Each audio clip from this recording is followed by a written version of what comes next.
Hello friends and welcome to 10 Points Under, the show where I found out how to draw on the screen and messed it up. This is an apology for the game that you're about to see. In the game, I try to utilize my awesome, look at me, I can draw stuff on the screen now skills, and turns out I just kind of messed it up. I did not have the correct button selected, and while you will be able to see my mouse move on screen, and you'll even be able to hear me click the button, there will not be any markings showing up on the screen. I'm really sorry about that. You will be surprised maybe to know that I even tried to go back and draw over the screen, and for the sake of my sanity, I had to stop, even though it's driving me a little bit insane letting something go that has drawing potential, but no actual drawings happening. Hopefully it's not too awkward. You should be able to see stuff still from where I'm motioning with the mouse. It's just that the drawings will not stay on the screen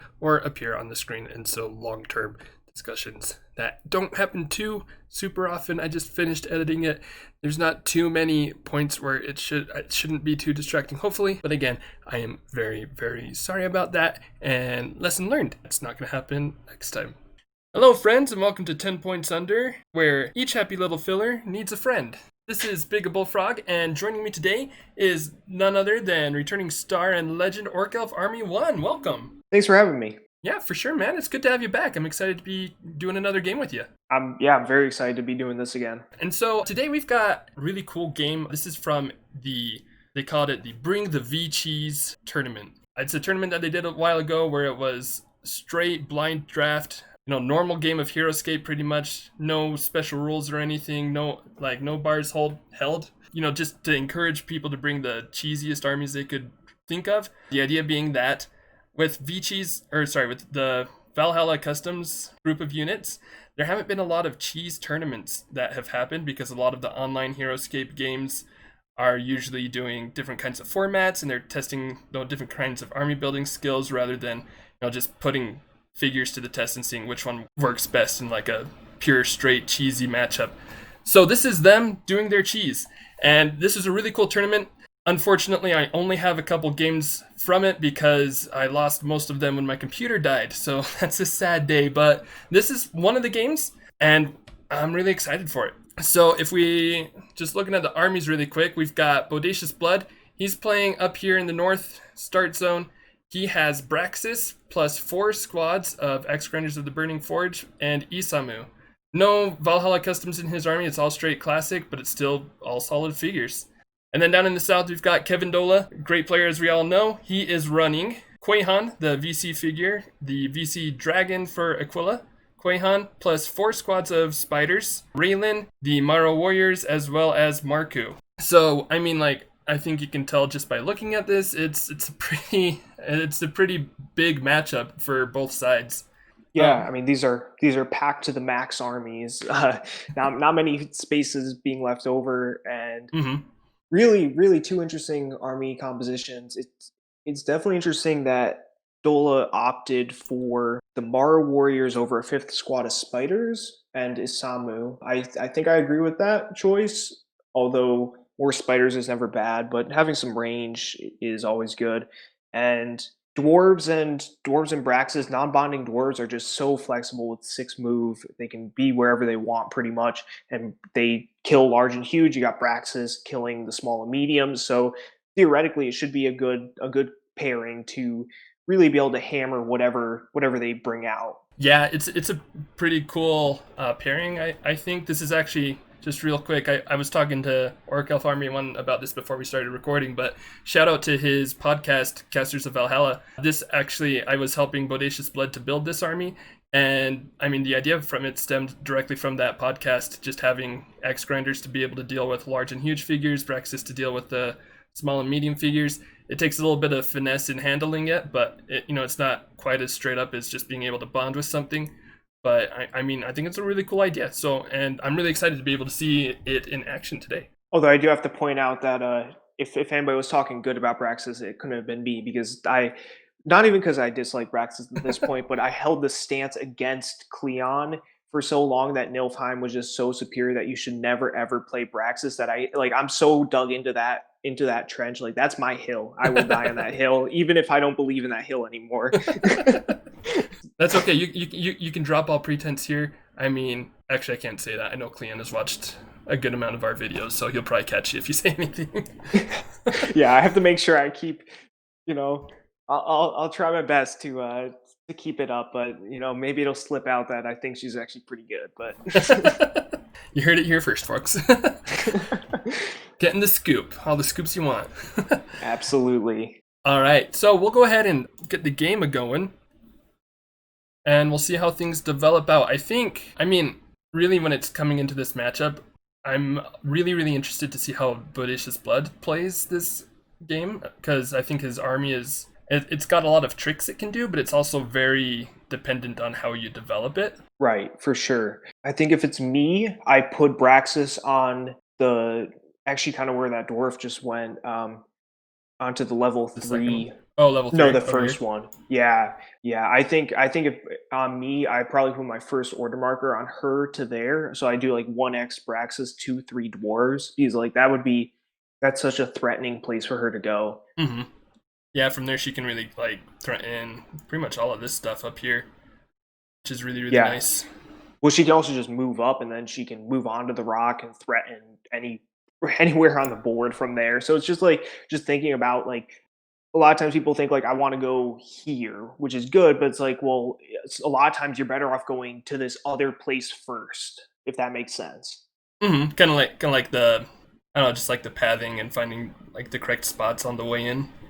Exactly, like the most optimal placements to always have the most threatening options from there or whatever. I mean, he does have he does have 3 order markers on dwarves and only 1 on Braxas, so I'm kind of presuming it's probably all dwarves at this point. Mm-hmm. We'll see how he develops them up and such. Dola is just moving up some spiders, and Quahon, he's kind of crashing left at this point. He moved the rightmost ones over, which generally, like, so if you want to develop well, generally what you do is you say, I want to be at this general point in the map, and what you do is you always start with the farthest most away people. That's just like Mm-hmm. the most basic like developing strategy there, like you can employ. So whether or not that means that you're always moving the backmost people, or sometimes it's not the backmost, because if I want to go left, I'm moving the rightmost, right? So it's just like thinking about, because what you're doing is you're saying these ones I haven't activated yet are now that many more spaces closer to the fight later. Yeah, that makes sense, and it's also really nice with the spiders. I mean, these 3 spiders all came from this side of the start zone, and they're already in pretty decent screening spots. And then, yeah, just like you were saying, 7 move especially will get these spiders right into the action. Right.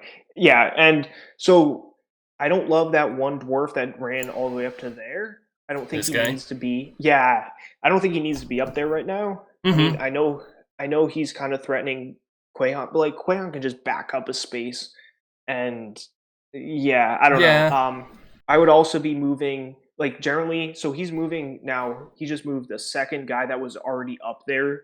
So when you're developing up melee, you really don't want to be using somebody again until you've used everybody.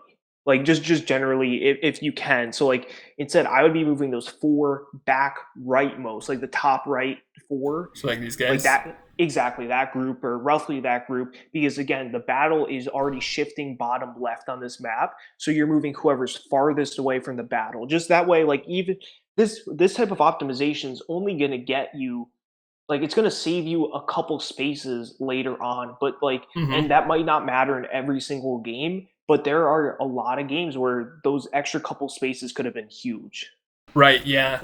I mean, I totally agree with that. And yeah, if you're saving yourself a couple spaces later on, or even just having a couple figures closer to the battle so that you can, keep your consistent engagements, that's a big game changer. I think especially like, I mean, this dwarf, he's going to have 5 defense dice if Quahon tries to shoot at him, but that's still like a risk that you don't need to have happen.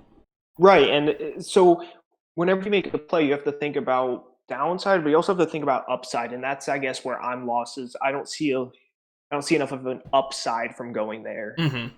So, like he can now take those 2 that are farthest up and attack. Like one can go at Quahon, the other at Raylan. Right.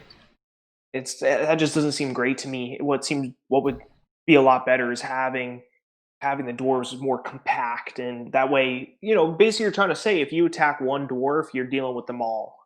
Mm-hmm.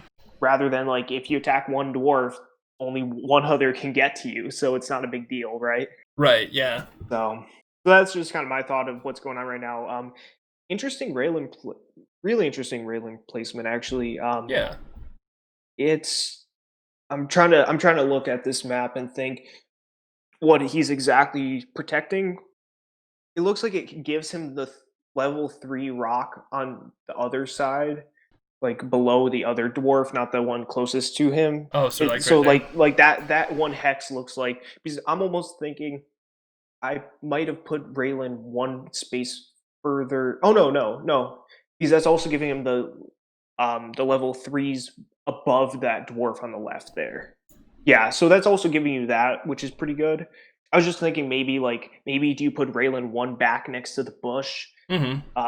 Not that bush matters in this matchup, but just to be a little more protected. At the same time, I doubt Dola really cares that much about Raylan against Braxas, for example. But I mean, he does Right. care. He does care for Quahon against those dwarves, though. So I don't know. It's interesting.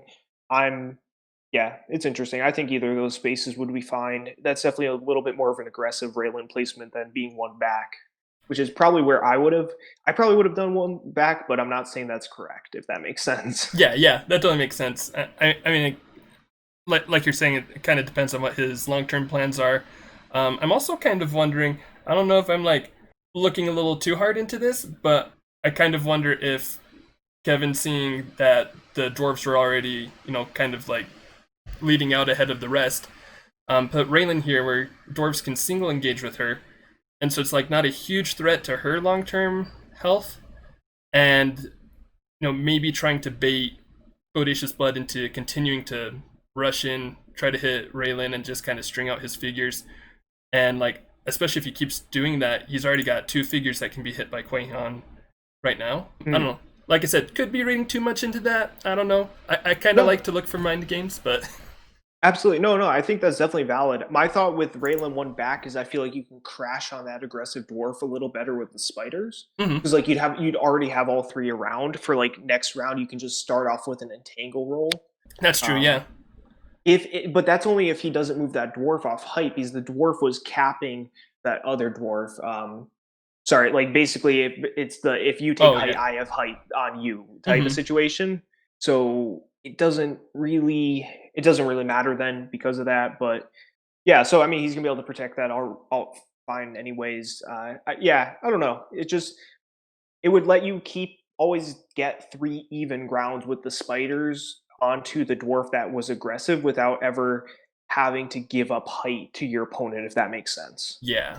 But okay, so it looks like Bodacious didn't do anything with his 2 attacks, and then Quahon killed the dwarf with 7 dice. Yeah. That turns out that's rolling 7 dice is a pretty good strat. Pretty nice. Pretty nice. And especially where he was able to take height here and get an Hmm. attack down. Yeah. And then like I really like that term actually. I think I'm gonna start using that capping where you've got this dwarf who can now come up I and get on top. would you believe me if I said I just made that up Really? Just now? just now? I like it. Stuff like that happens, man. Where like I was just like talking about a game after the game where it was a reverse whip game where I got handed a Nubians and I gave my opponent Blade Gruts and I had no business winning that match except I hit a 20 with the Nubians to get 2 attacks of 9 onto his Grimnack. So of course after the game, he's blaming the dice and that's fine. But I was basically like, well, why don't you just tether my Blade Gruts and then I not tether the Blade Gruts? Why don't you use your Blade Gruts to tether my Nubians? That way my Nubians couldn't get at Grimnack, and just in case I hit that roll, because that roll is the only way I'm winning this game. So if you just do that, like you win this game. And he's like, well, what do you mean by tether? I'm like, wait, what do I mean by tether? That's great. so okay, I'm down for capping though. I like it. I I like like it. it because I mean, like that's like a or I don't know if mechanic is the right word, but that's like I just like a play that I see a lot, and it's really cool to have a name for it. And I think capping works really, really well. Yeah, because it's basically like, I guess I was thinking, I don't know if you've ever played the 2-player abstract Santorini. No, I have This not. this might be way too off track, but basically it's this game where you have these like 2 builders, and your turn is very simple. You move a guy and then you build. And basically, you can move from level 0 to level 1 to level 2 to level 3. You can always build anywhere next to you. And basically, your goal is to get to level 3. Like you have 2 workers, you're trying to get one of them on top of a level 3. But the problem is, once you build level 3, if your opponent moves next to the level 3, they can cap it and put a dome at the top, and you won't be able to go up there. So you're not gonna be able to win that way. So it's a really cool like back and forth abstract. And I guess that like it's that same type of deal though, where it's like I build, but then you go on top. I guess that I don't know. I've played that quite recently, so maybe I was thinking about that subconsciously. There you go. That makes sense. Insight, yeah, insight to the weird world of my mind, where just like everything kind of blurs together. All right, so we got nice lightning breath there. Him. Listen, that's actually a really okay. Hang on, I need to think about this. Water, level 1, Quahon level 4. So if dwarves move into the water, she's not engaged, correct? You are correct. Okay. So yeah, that's a really good spot for her. That's a really stupid spot. Like stupid in the good way. Yeah. Yeah. That hurts. That hurts. It's same thing that he did with spiders. Man, spiders are so abusable, and just like any small figures. I mean, I know Dola did this with spiders, with his own spiders on highways and highways against Veggie's dad. Because I think matchup wise, I think I take Veggie's dad with his 4 knights, Gilbert, Alistair into Quahon spiders, but that map he was able to just abuse the water to basically say you can't go here. And yeah, weird. People aren't like that's something to think about with maps that I don't think is ever really thought about. Like people don't design, they don't think about small figures when they're designing a map. Yeah, like, especially like those small 2 figures, because I know like if I'm making a map, I'm usually like, okay, can a repulsor get anywhere on the map? But I mean, like stuff like this where you're just like, okay, I've just got a barrier here to keep slow figures as they're coming up. But you don't really think, oh, if it's a height 3 figure, it can't engage with Quahon right there. Yeah, exactly. And you kind of forget about it because all those small figures have climb too. You kind of forget that because so much of Heroscape is played with medium 4s and 5s that you just kind of forget the weirdness of those small 2s and small 3s and how engagements are oftentimes not engagements. Right. And it makes it like, okay, let's see if they catch it, or I'm betting Kevin will point it out because I'm sure that was intentional. Right, definitely. Man, that makes this map way better for Kevin than I initially thought. Then. Yeah. Oh, okay, he's checking in on it. Good. I'm sure Doc will. Yeah, negatory. What a nerd, Doc.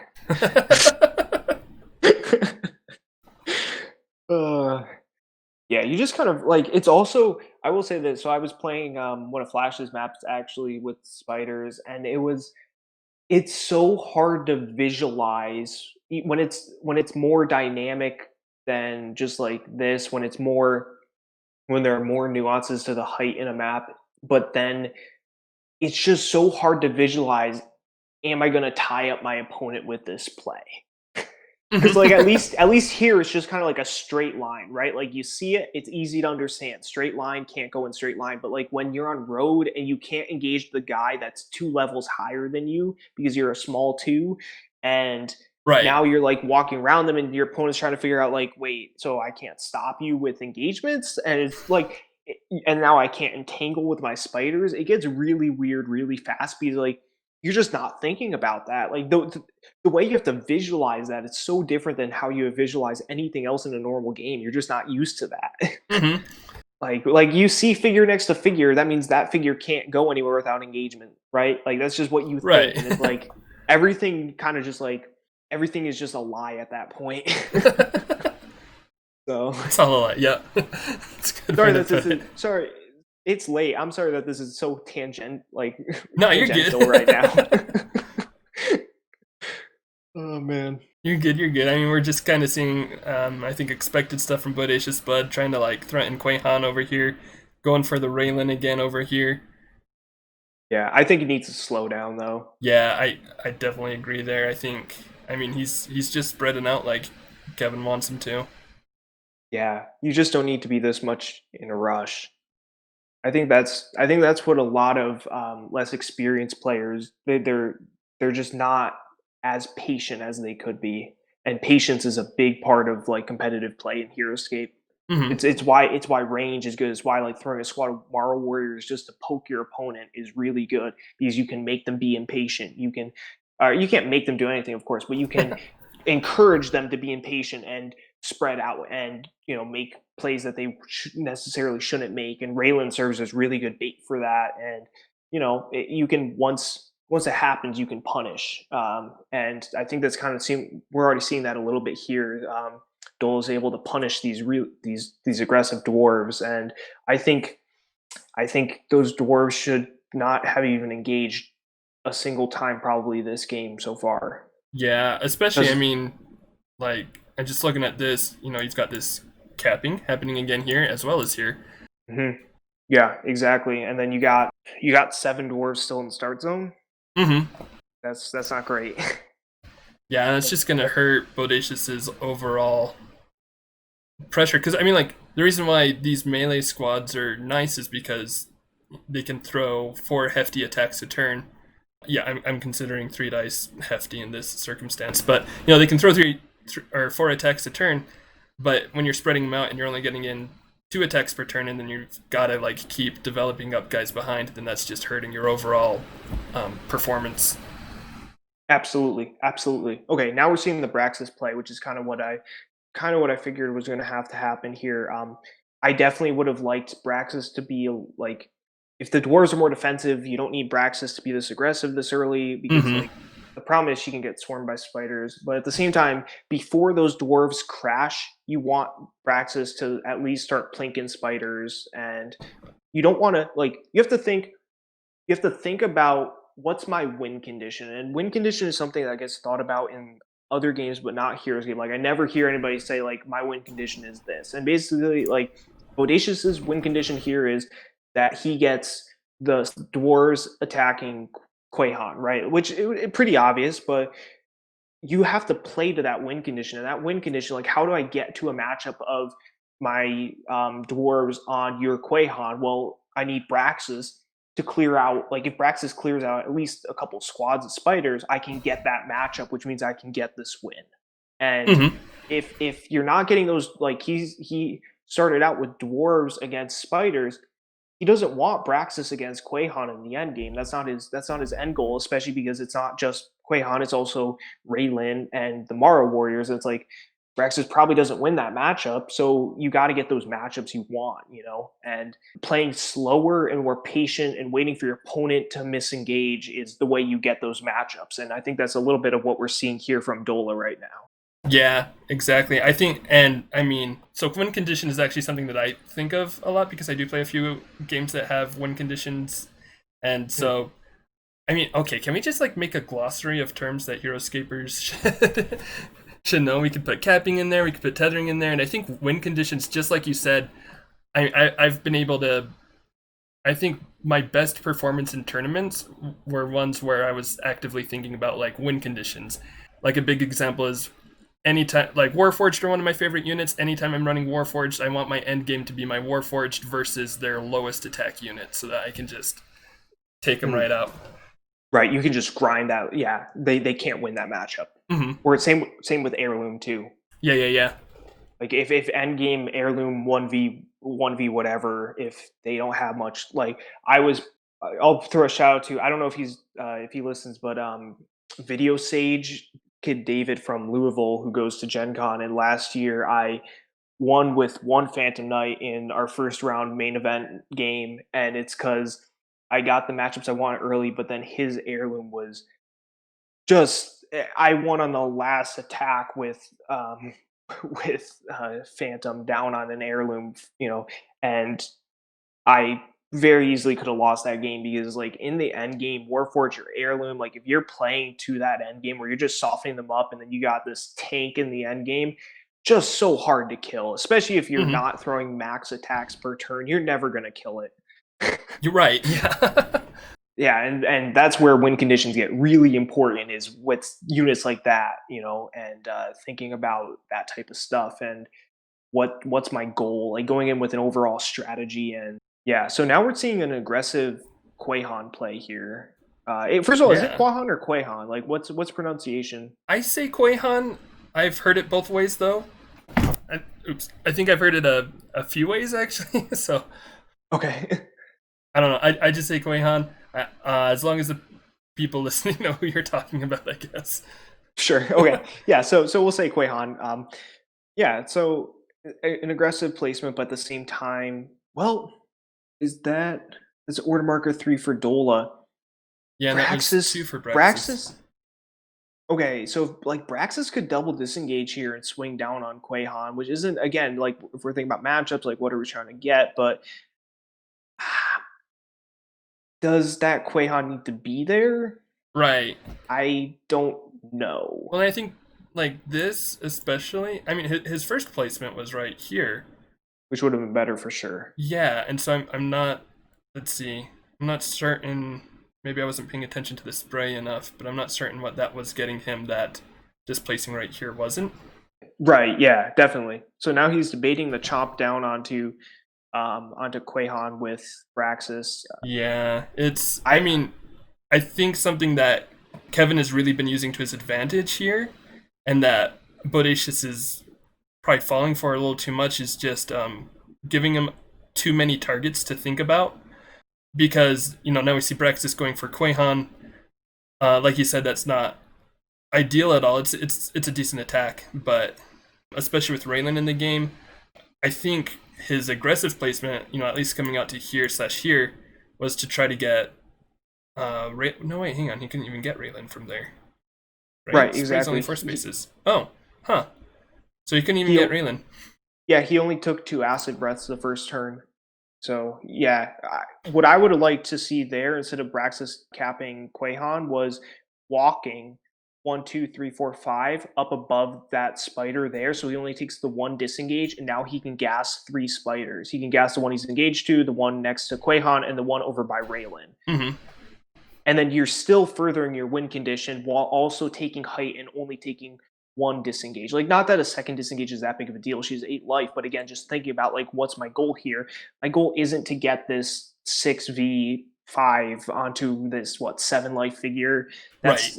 That's what I have all my dwarves for. So yeah, I would have liked to see Braxis up there, and then you can gas those spiders. But I guess Dola was probably baiting. I think probably baiting with Quahon. I'll be honest, that's a weakness of mine, is baiting. I do it well with some things, I don't do it well with others, and I don't have experience obviously with this Quahon build. So I guess I'm more concerned because I don't know. Maybe I'm just more. I'm a very defensive. I'm a defensive player though, so thinking about how I would play Nilfheim is kind of how I think about Quahon as well, which is very defensive. So I guess so. It probably just style, but personal style. But I don't know that Quahon need to be there. I don't know. It's weird. It's weird. I don't 100% know what's correct, because again, the bait worked. So Mm-hmm. it is a pretty protected position though. Yeah, he needs Braxis to clear out those spiders. He's got to get those spiders clear. Yeah, if these spiders don't go anywhere, then I mean, he's just gonna Because struggle so much. if he got the initiative switch, he could have gotten a bunch of dwarves onto Quahon Mm-hmm. after the clear. Like if he clears those 2 spiders, or even if he clears Oh yeah. one of the 2, he can like if he can clears still. the bottom one, he can at least scoop 2 through. Like Yeah, that's just not like come meaningless. around. Yeah, exactly. Actually, yeah, Kevin does. Yeah, it's just looking better and better for Kevin, really. Right. And then just thinking about placements during the game, like if you're not currently using somebody, or if you're not currently like attacking somebody when you're doing it, like you shouldn't be under a place that gives your opponent height. Like just looking at the bottommost dwarf right now, he's just chilling under height for no real reason. Mm-hmm. It's like it's those small things, but like you got to optimize that. You want to make sure that like a spider can't just swing over it and then roll 3 down. Yeah, especially 3v3 is not very great, especially when you're behind on dwarves. And especially when that can be a 2v3. Yeah.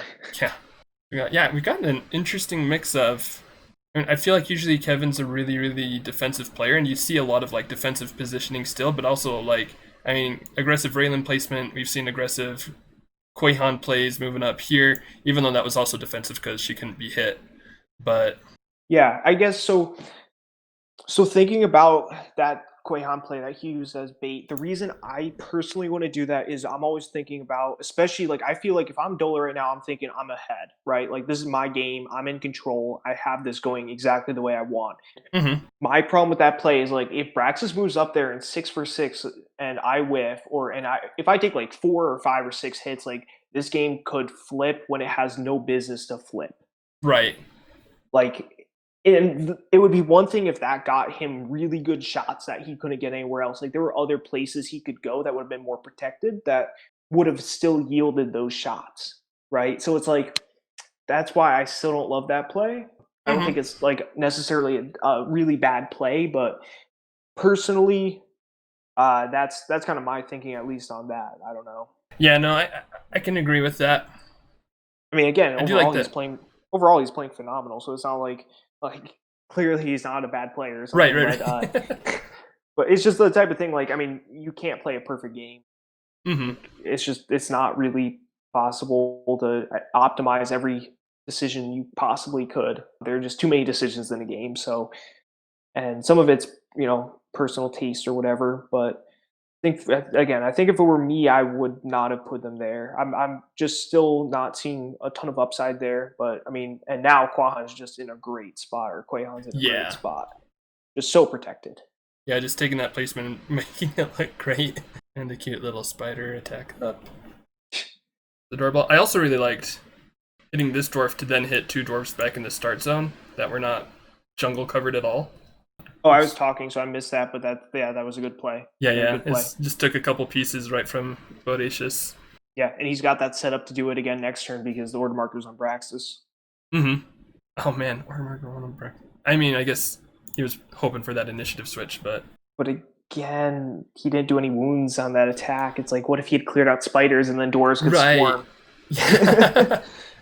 Like initiative switches are powerful, and you got to play around them, but you also have to play to make it powerful. Like I think it's a misconception that like, oh, initiative switches are super broken and like just all luck. It's like the way you play around it, the way you play like how I'm gonna play because my opponent might get an initiative switch. Like just there's so much that goes into thought, like the thought behind that, other than just oh I won initiative so I get to go first, right? Mm-hmm. So he's moving Braxas Interesting. down. That's a sacrifice play. That's like Braxas isn't living that long. Probably. Is he going for a normal attack on Raylan? I'm guessing. Yeah, I guess. So here's the deal, though. Here's the deal. I don't think Raylan's the problem in this army. I think it's the spiders. Right. Yeah. Yeah. And even if you're gonna go for Raylan, I would still at least clear out, like probably these 2 spiders, because if Brax is up here, she can still hit these front spiders. And then if you want to take a chance on Raylan, you can go for it, because that's still like, oh shoot, what is it? Is it 20% chance? 17 or higher? Yeah, so 20%, yeah. So, I mean, like, and that's not terrible odds. And I mean, like, if you feel like you're behind and you feel like you need to take those risks, which I definitely think Bodacious is kind of getting to that point. But, you can take that risk to go for the 17 or higher. But it's such a bigger risk to hope for 5 out of 5 skulls and 0 out of 3 shields to take out Raylan here. You might as well take out spiders while you're doing it, if that's going to be your play. Oh, it's not even close, the odds. Like it's comically better to roll the d20 than to hope unless the play is that you think you're gonna get multiple attacks on her, which she might, but she could also just get entangled and you might not get those attacks. But like a single attack 5v3, like even just going 5 for 5 is so much, just astronomically smaller than like a 5 for 5 happens what 2% of the time, 3% of the time. It's something ridiculous like that.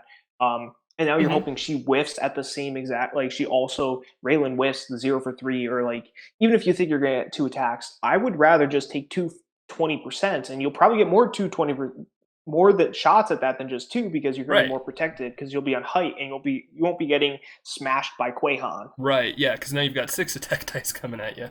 And what's the rush to kill Raylan? What's the rush? You have Braxas. Just gas the spiders. Mm-hmm. Turns Yeah, out exactly. like extra defense doesn't help against the D20 roll. It's why Grimnak or Braxas or whoever destroys mezzos with Raylan. It's like you can have 5 defense and all the exos you want, but when I just chop 1 a turn and when I gas 3 a turn and you can't save them, like the extra defense didn't do anything for you. It's Right. why yeah, so it's like it's the same concept here. Like you just gas the spiders. Like that's all you gotta do to that's what you get. That's what you got to do to win this. Like you got to take their attacks off the board. You got to get through the screen. You got to get those dwarves onto Quahon because now Quahon is just going to light up those dwarves. And he's already lost what 7? 7 dwarves? Yeah, I think so. 1, 2, 3, 4, 5, 6, 7, 8. 8 dwarves. That's half the dwarves gone already. Yeah. And he's killed 1 spider and done 2 wounds to Raylan. Yeah, that's So not a good. It's just not a night good and trade. day difference. Yeah, I mean Dola can now just gas. He can do the same thing where he hits that dwarf if he wants and goes to the back 2 in the start zone, which is a really nice play. Looks like he might be, I don't know if he's trying to predict where the order markers are and might be going for a lightning breath on Braxas there. Oh, because she flew down there, I'm sure it's on Braxas. Right. It's got to be. Because, like, otherwise, why would you do that, Just continuing that screen. I mean, like, I think we saw a lot of this, Spider, Quahon, Raylan army, and, I mean, just having these spiders to freely screen for Quahon. Right. Is so nuts. Mm-hmm. Yeah, that was the one place a dwarf could get to attack Quahon. He's just saying no. This is the point in the game now where Bodacious needs really, really good dice and needs Dola to really screw up. Like, right. Really screw up. He's like, I'm looking at this. It's like, if Dola keeps playing this way, there's like, what, a 1% chance he loses just based on how this matchup is currently going. So he did put order marker 2 on dwarves. Which makes that even more. That's even more weird to me. Why would you go for a single attack if you don't have a follow up to that? Absolutely. Just go for that 20% or. Yeah, the 20% is unless he doesn't know that. I mean, maybe you're thinking like, okay, I can 5 for 5 this, or I guess what Raylan already had. Did Raylan already have 1 wound? She must have already had 1 wound, so you don't have to quite get that, but it's still not a 20%. Like you're still better odds of you. You don't even have a. What do you have? Like you might have what, like a 20% chance of just getting 4 or 5 skulls, and then you need them to either whiff when you hit the 4, or they can hit 1 max if you hit the 5. It's like, I don't know, just take the 20, take 2 extra, take 2 spiders off the board. Yeah, I don't think it's even close to 20% to get full skulls because. Well, I'm saying 4 or 5 because you can also. Yeah, exactly. So if she already has 1 hit, if you hit 4 and they blank, I think it's like 6% to get 4 skulls. Is it that low? Okay. I think so. My math might be failing. I just know that to get 2 out of 2 skulls is 25% because that's easy for me to remember. So if you like try to do that again, I think that's 12, and then again it's like 6-ish. 6-ish. 6 is for if math with the. So basically, the only one I have memorized is like 1, 2, and 4. So like with 4, you have basically like a 30. It's roughly 33, 33, 33. Not quite that. It's like 36% chance of hitting 2 skulls. Then like it's roughly like 30% and 30% to either hit 3 or 4 or 1 or 0 or 1, right? So like it's basically like it's a third of like either 0 to 1 or 2 or 3 to 4, and like 4 is like 6% or 7%. So like with 5, I think it's like, so it's 30% from with 4 dice. It's like 30% for 3 or 4. So like for only 4 or 5 out of 5 dice, it's got to be less than 30, of course. So it's probably, like, my guess is it's like 15 or 20-ish total for it, like somewhere around there. Again, 5 has got to be like 3% or something, and again, but you also need Raylan to get those like to basically blank as well. So it's just like there's too much. Basically, end result is just take the 20. Yeah. God, I wish I was better at math. Same. Man, the way I did this too, it's pretty embarrassing. Is I sat down and I took a piece of paper and I literally like took dice and physically did it out, right? So like I would be like, I have 1 die, so it's 50-50. Obviously I have 2 dice. What So like I put both dice on skulls, and I was like, well, this first die could be a blank, and I basically just did it that way all the way out to 10. It was brutal. It was brutal because I don't know how to do, like, I know everybody's, I know Doc and probably Dicel are laughing at me because they're good at math, and it's like, man, I never had any formal training in this crap.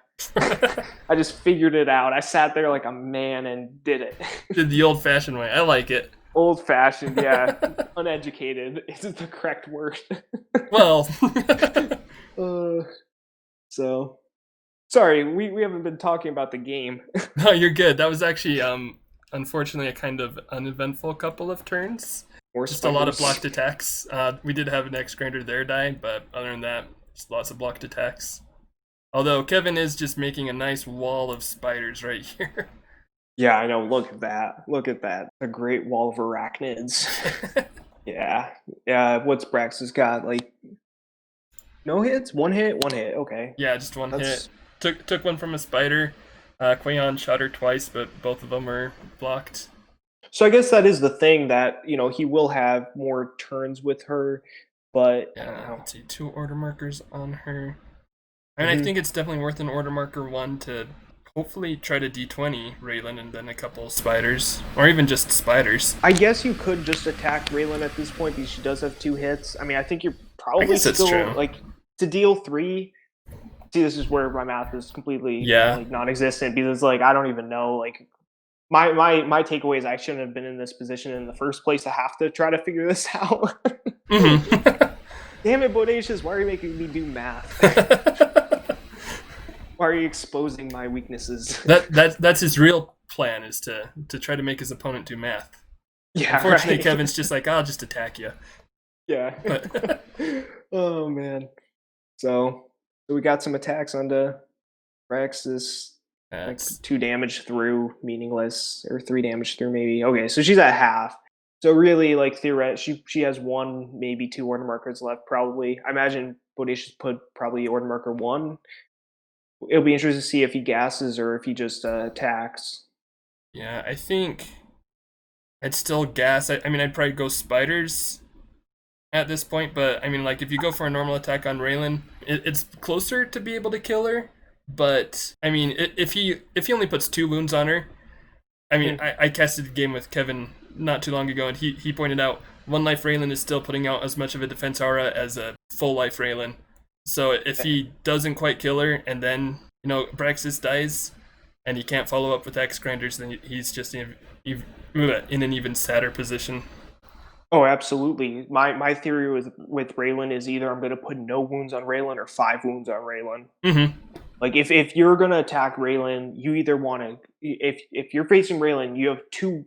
Going back to win conditions, your win condition is 1 of 2 things. Either A, I have to kill Raylan quick, or else I can't win this matchup, or, like, it's really tough to win this matchup, right? So, obviously, when that's the case, I gotta kill Raylan first. Like, that's my whole goal here. That means all my attacks that possibly can are going into her. Or, and this is what I think for this matchup, is you just say, I don't care that much about Raylan. I'm just going to ignore her. Because at the end of the day, if you're gassing with Braxas, it doesn't matter. And then once you gas most of the spiders, you have Quahon and Raylan and Mara Warriors versus a bunch of dwarves. And if Braxas was more protected when she was doing all this stuff, let's say she was on height, so spiders are having to roll up on her. Now you might even have a Braxas left. I mean, sure, you would have lost some dwarves at that point probably to just, like, spiders or Quahon or whatever, but still much more winnable endgame than a few dwarves into a bunch of spiders and Quahon and Raylan, right? It's like you gotta, it's a 3-piece build. You gotta take out one of those pieces, and I think of those 3 pieces, one of those isn't nearly as important as the other 2. Like, you have to either kill Quahon or the spiders. It's the same with any bonding army. Like, you either kill Grimnack or you kill all the heavies, because, like, without Grimnack, the heavies are fine, but they're not amazing. They're still pretty efficient, and without heavies, Grimnack is just bad. So, like, it's the same deal here. Like, you got to take out one of those pieces, and Raylan just isn't dealing any damage. You just don't have to be that afraid of her. You gotta... I think people honestly overvalue her a little bit, which I think is partly my fault, and everybody else who ranks her at A+. Right. But part of the reason, I'm going to be straight up honest, when I play Raylan, like, half the reason I think she's an A+ is because my whole plan is I want her to die, which means I'm going to put her in a place to let you kill her because like she's here to die. Yeah. She isn't here to live. She isn't here to she isn't here to give defense. Like she's here to draw a bunch of your fire, especially if you play like Raylan with like Nilf Greenscales or I mean actually in that one she's a lot more important to keeping them alive. That was a bad example. But like Raylan stingers, like I super don't care about Raylan in that build. If you spend a couple order markers killing Raylan, good for you. I got a bunch of stingers shooting you. Right, yeah, that's just giving you time to develop and get more stuff going on and roll for Stinger Drain. Just kidding, never roll for Stinger Drain. Just kidding, always roll for Stinger Drain. Well, I mean, Cody or Cleon rather would he doesn't dislike the drain as much as a lot of people, so he'll be a fan. But Was he, I remember you talked about that in one of your episodes. Yeah, I'll never speak to you again though, but that's fine. Yeah, I don't know. Drain is interesting. You get into situations where you need to roll for it, but like I think you should just try to not get yourself in that position in the first place. You know. Yeah, usually if somebody's rolling drain all day, I'm encouraging it because that's giving me the tempo I need to be able to beat them. Absolutely. Yeah. So what we got? Six hit Braxas. Okay, so this just might finish off Braxas. Braxas has been tinky. Yeah, she has been. I mean, spiders don't throw out a lot of dice. That's the only thing. Yeah. So like in Classic Escape, usually if I play spiders, I'm playing Eltahale. Eltahal's big, or not Eltahale. Estivera. Oh, okay, yeah. So you give him +1 6 attack? Aura. Yeah, exactly. 6 Aura. 6 Aura. That's nice. Yeah, 6 Aura is just the dream. Like you forget how you don't. It's one of those things you don't think about until it's so like my two armies or my big army is heavy Gruts, and it's like whenever I'm playing that, I'm playing Nirak, who's 4 Aura, and of course Raylan. Play her in like splash armies a lot and 4 Aura, and then you play 6 Aura, and you're just like, I can be anywhere. Right. It's just so lenient. Like it's literally just the whole map. If you put her in the right spot, like 6 is just absurd, and 3 dice spiders become pretty efficient. But that's in Classic Escape and not in VC. Like Quahon makes the spiders so much better. Oh yeah. Just gives them casual special attack, bit of range, 6 attack for normal attack, big beefy hero. Just all of that in one. It's fine. Yeah. With a really efficient and cheap bonding squad. Yep. Well, it's the thing with like Torcolna and Grubs. Like, what's the good part of that army? The Grubs. Mm-hmm. Torcolna's along for the ride. Like, if they bonded with Nilfheim, I would never play another army. Infinite life or whatever, so 20 gross. life Nilfheim. Yeah. Most of the time Nilfheim already doesn't die. Now imagine if he has 20 lives with a really efficient bonding squad that's half the price of Greenscales, heals him. Oh, the dream. So that's kind of what we got here without the healing, but instead you get entangling, which is pretty nice. And it's at least a threat. And the Grubs are still probably better. Like if I could bond Grubs with Quahon, I probably still would over spiders, but at the end of the day, like spiders ain't bad. Right. Man, Bodacious is kind of struggling, and I mean, like, and I'm not surprised, just like trying to figure out how to approach this endgame now. He's got one squad of dwarves left, Isamu back in the corner, and his only real hope at this point is Isamu dance. Right. That's pretty much it. And that's a lot of dancing he's gonna have to do. Yeah, let's see. 1, 2, 5, 6. Oops. 7 spiders to get through, plus a unwounded Quahon. Raylan 2 wounds, full squad of Morrow Warriors, Marco. I mean, I don't think it's biased to say that it's not a great situation for BodaciousBlood. It's probably a coin flip. It's probably like 50-50, right? About. Yeah, I mean, they're rolling dice. Yeah, exactly. It's all dice anyways, so... Yeah. I mean, the good thing is Isamu can easily kill Raylan. 5 dice onto 3. That's true, yeah. Yeah, a couple attacks on her. I mean, Braxas softened her up. That was the play he was going for. There you go. Yeah, just going for that Isamu endgame there. That is one thing I did used to undervalue about Isamu. Like that, sometimes you hit Jandar and you're just like 5 dice. Cool. Right. Yeah, where the disgusting 10-pointer becomes even more disgusting. Absolutely. I still think Marku is better. I know Adam doesn't agree, Doc doesn't agree, but he's wrong, and that's fine. Yeah, because I mean, I put Marku at A plus for a while, and everybody was like, "Oh, you can't have a filler at A plus." It's like Marku is insane, insane. I think, like, I don't know. I think Marku does more than Isamu most games that you have both, or let's say if you have one or have the other. Like, I feel like Marku does more. I don't think Eternal Hatred's that big of a deal, and just insane. Yeah, he is. I can see that too, actually, because if you're in end game and you're using Marku, then you're probably already like not in the greatest situation. So if Eternal Hatred fails, not a huge deal. You're already going to lose. Yeah, I can see that.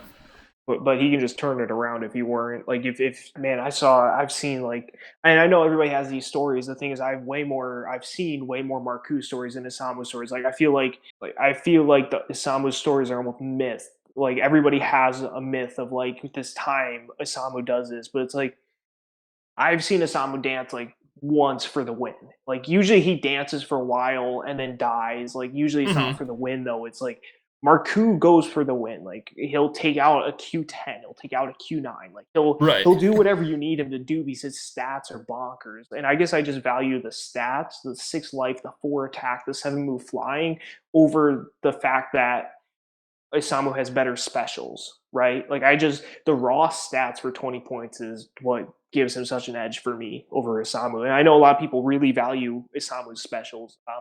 I just would rather put more faith in raw stats to grind out the day than a bunch of fancy specials. Mm-hmm. Yeah, that makes sense. I can see that.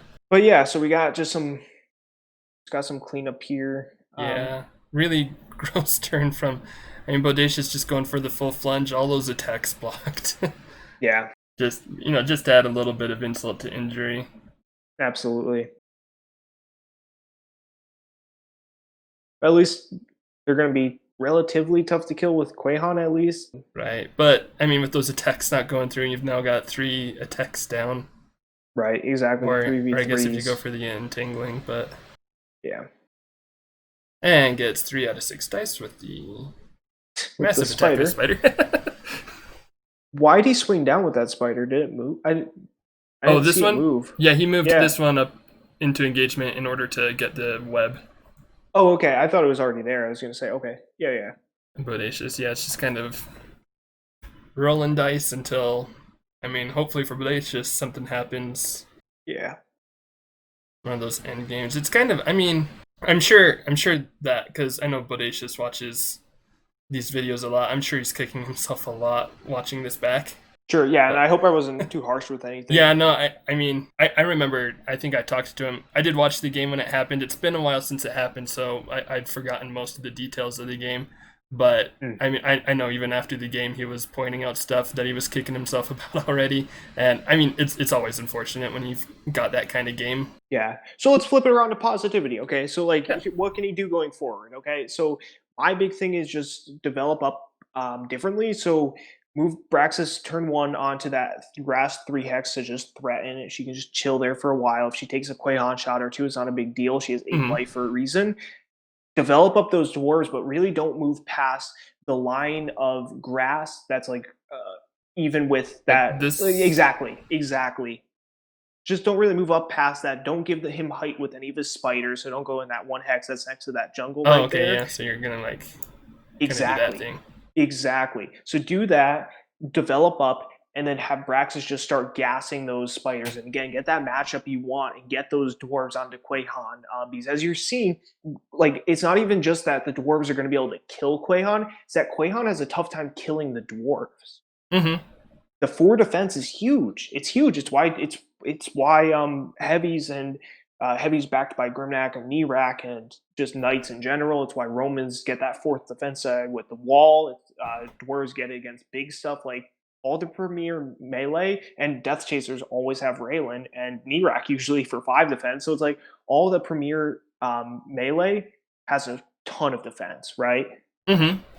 So it's like 3 defense against those spiders it's like the spiders are getting 2v3s or Quahon's getting 4v4s. Like technically the 4v4s are better, but if the spiders get height 3v3s, still not quite as good as 4v4s, but it's like you're still gonna be able to trade those dwarves. Still not the greatest matchup in the world because the Maros could easily be a headache in the end game, but this isn't a Right. great map to kite on because of the water. It stops you from running circles, you know? Mm-hmm. So I don't know. That's kind of my thoughts going forward. Is just like think about developing more, be a little more patient, and when you're developing, start with the farthest people away. That way, you're more compact. Just the more compact you are, the better. Quahon especially punishes you for being spread out, Mm-hmm. Which is um, maybe ironic to, I think, a lot of players who like maybe aren't used to playing against Quahon, since she has a special that's able to hit figures that are grouped up a bit together. But I mean, like, especially where you've got so much jungle on this map, we saw a lot of times where Quahon was shooting lightning and not quite getting the hits that she needed because dwarves were adjacent to jungle with the 5 defense. exactly. Yeah, just surround those jungles, and I mean, obviously, you're not going to get everybody next to jungle, but that's fine. Get as many as you can, and if you're grouped, it's not like it's the opposite of Zelrig, really. Like Zelrig punishes you for being grouped. Mm-hmm. I think Quahon really punishes you for being spread out and not developing as fully and as patiently as you could. Yeah, because you just need those numbers in order to take her out Absolutely. Yeah, you're ultimately. just gonna be able to grind it. So it looks like they called it here. Mm-hmm. So I mean, good game to both of them. Yeah. Yeah. No, for sure. I'm kind of looking over like what they're talking about. kevindola kind of pointing out what we talked about. If Braxas had come out first and melted the screen, basically the focus on hitting the screen with her. Yeah, Um, absolutely. and I think just like to kind of like add to what you said about just like this development thing, I think especially I feel like this is something that I hear from a lot of new players when they're going into like something like rats backed by screen plus range. Fill that in with whatever you want it to be, in this case Quahon spiders.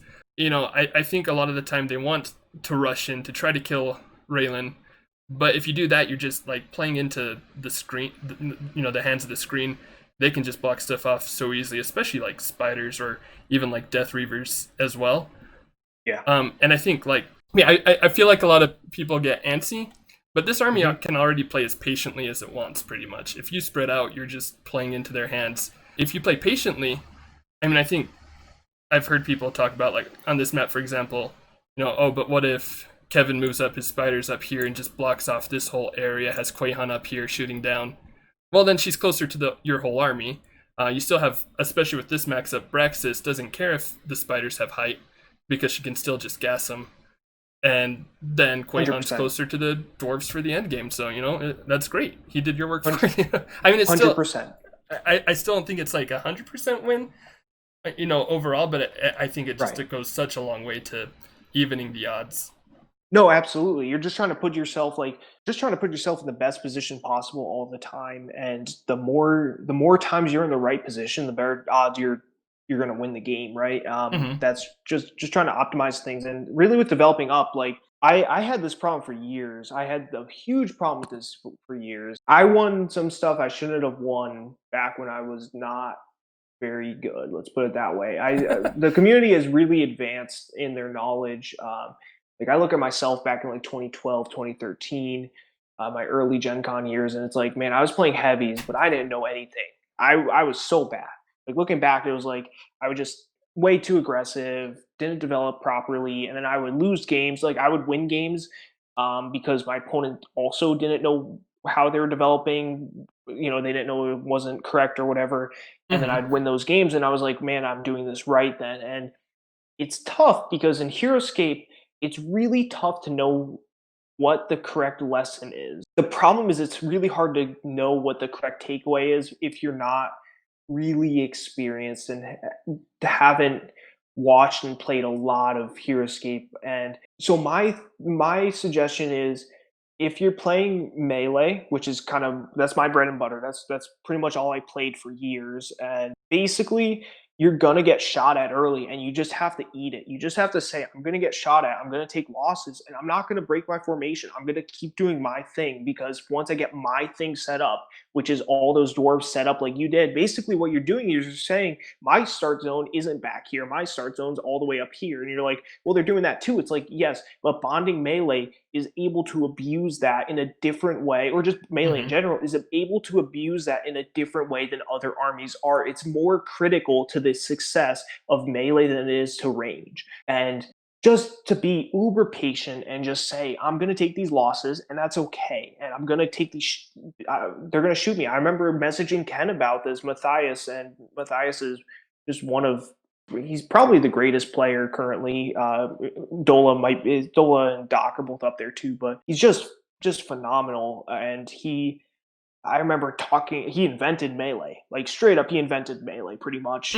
Nobody else was doing it back in the day when he did it, and he just won a bunch of tournaments with knights and heavies, like you name it, dwarves, dividers, like just insane. And I remember talking to him because I lost to somebody who it was their first tournament in General Wars, who played fourth mass against my heavies, and I lost. And I was just like, Ken, I'm so discouraged after this loss. Like I won like an event with heavies the year before, and I'm like, man, I'm hot stuff with heavies, which first of all I wasn't, and which was the first takeaway. And then like, well, how patient are you? I was like, well, I don't know. Once he starts shooting me, I decide I attack him, and he's like, you're doing it wrong. Like, what do you mean? Well, you gotta hang back. You gotta just eat those shots. You gotta let them do what they want, and once you're ready, you engage, and that's got to be on your term. You have to choose, this is the correct time. Now, first I've got to know the correct time, but really that's once everybody's developed. You got nobody left in the start zone. So really, that's just kind of my advice going forward, is just thinking about being a little more, being more patient, just taking it easy, not caring about your losses. You got 16 dwarves for a reason. You got 8 health on Braxas for a reason. And against any melee and range matchup, you're gonna take casualties before the range player does. Like, that's just the nature of the game, and you just have to rely on your superior stats, which you really do have superior stats, like dwarves into spiders, dwarves into Quahon, Braxas into spiders. Like, you got the tools. Just think about patience, and yeah, I don't know. That's about all I got. Yeah, no, I totally agree with that. Patience is like one of the biggest virtues of Heroscape. Well, and it's like I learned that too. Like, if you want to watch a patient player, just watch a game by Infected Sloth. Nathan, he's the most patient player I've ever met, and the most defensive player I've ever met. And he went what 15-0 at this past Gen Con, winning every tournament, including the main event that he played in. And yeah, so like pretty good.